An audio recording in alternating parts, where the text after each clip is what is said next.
এই আন্দোলন সরকারের পক্ষে। ইসলামী ব্যাংকের চেয়ারম্যান হিসাবে খোরশেদ আলমকে বাতিল করানো হবে, তার নিয়োগ বাতিল করানো হবে। ততদিন পর্যন্ত আমাদের আন্দোলন অব্যাহত থাকবে। আমাদের আন্দোলন সুস্পষ্টভাবে ইসলামী ব্যাংকের পক্ষে, এই দেশের অর্থনীতির পক্ষে, এই দেশের সমৃদ্ধির পক্ষে। এই আন্দোলন সরকারের পক্ষে। আমরা প্রতিপক্ষ হিসাবে কাউকে বিবেচনা করি না।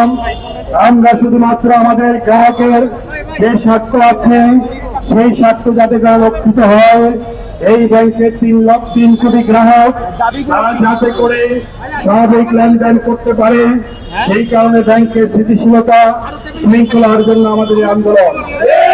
আমাদের সুস্পষ্ট দাবি, ইসলামী ব্যাংকের চেয়ারম্যান হিসেবে যাকে নিয়োগ দেওয়া হয়েছে তিনি ঋণ খেলাপি, তিনি স্বৈরাচারের দোষর। তাকে বাংলাদেশ ব্যাংকের ডেপুটি গভর্নর হিসেবে মনোনয়ন করেই ব্যাংকের কর্মকর্তা কর্মচারীদের আন্দোলনের মুখে তিনি পদত্যাগ করে পালিয়ে যেতে বাধ্য হয়েছে।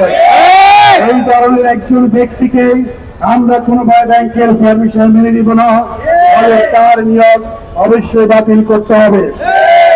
ব্যাংকের সুযোগ্য ব্যবস্থাপনা পরিচালক ওমর ফারুক খানকে পুনর্বহাল করতে হবে।